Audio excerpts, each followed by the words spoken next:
lab slot number underscore registration number. What's the lab slot number?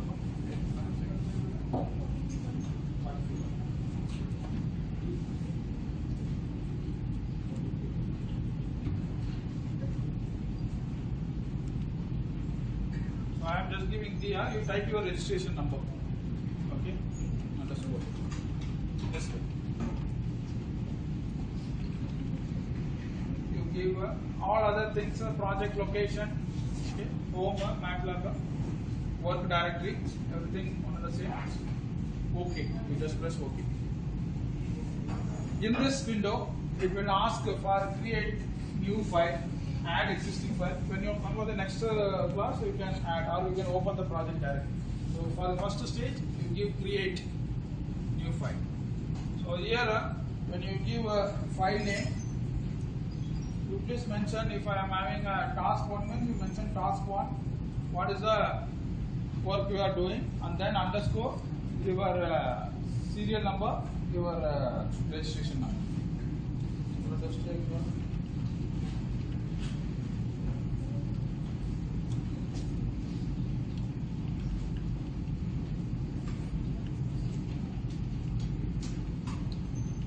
Just giving on. Okay. So always you have whenever you are doing the program, you have your serial number and lab slot number and your registration number. So then it will be safer for you. No one will just delete your file. Okay. So you can avoid. And when you are executing, all the windows will have this same thing. So you can ensure that your file is executed. Sometimes what happens, you will have half order that another person from different lab section will have same half order. You will be trying to execute that file. So ultimately, he would have written something wrong. So you will not get the output. Sir, my code is 100% correct, sir, but I am not getting the output because you are running some other person's file. So please ensure that you are having your registration number. Okay, whatever task files you are going to do. And then default file type will be VHDL. Okay, please select it as Verilog. See, it gives what are the, I said no, it supports Verilog, System Verilog, VHDL, PSL, System C. Okay, all these type of files it is supporting. So please select Verilog. The language what we are going to use is Verilog. So this particular thing you put a highlight because mostly you will be making mistake when you come next level. You will pay plus OK. So I am typing on the code, but the syntax it will check for VHDL. So totally every line is error. Okay. So please ensure that this step is very important. You note down in your notebook.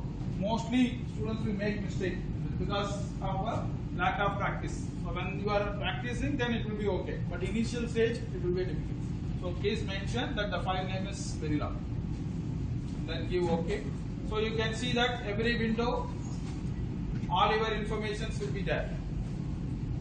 So you can be careful. The file automatically .v extension will be there. So don't worry about it.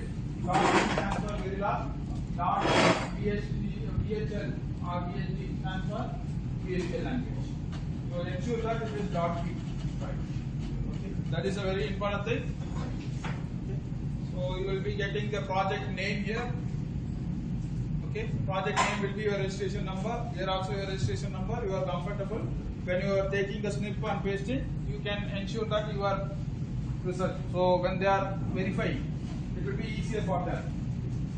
You will get a notepad. Okay. So there we are going to type the code. In C language, our code starts with the main. Here our code starts with module. Module.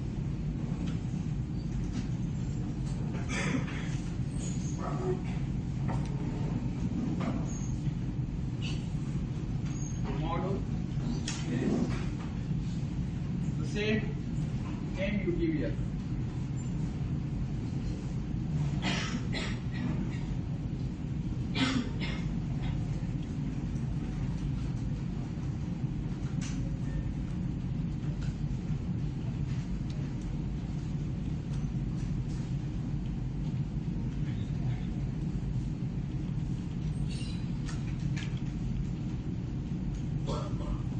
within bracket. So module is a keyword similar to main. Okay. Then your file name. Okay. Or it is called as the design name. Design name. The design name and file name we are keeping one and the same. Within bracket we are going to specify what are the inputs, what are the outputs. For this particular circuit, off adder, what are the inputs, what are the outputs? A, B are inputs, S, C are outputs. The default format is first you have to mention the outputs and then the input. So mention the outputs. So I will use, I can use capital letters or small letters. I will use capital letters for outputs, small letters for inputs. Then semicolon. So I am mentioning S and C are my outputs, defining the outputs, and then A and B. Just labeling.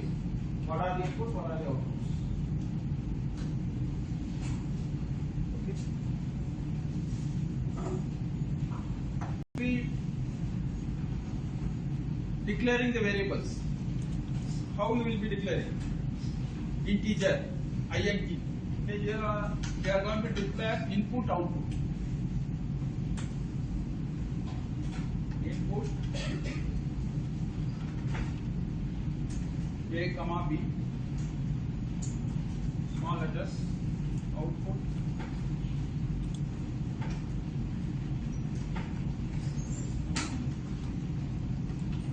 every line ends with a semicolon. Okay. Every line ends with a semicolon. If you want to give the commands after the semicolon, we can give the command. In C language, how we will be giving the command? Double slash input. This way you can provide a command, line by line command, examination. So whenever you are writing your code, ensure that you are giving big commands. Then only we can give step marks. The code is fully wrong or it is 50% correct. If it has a comment explanation, we can provide the marks. Okay. So, there.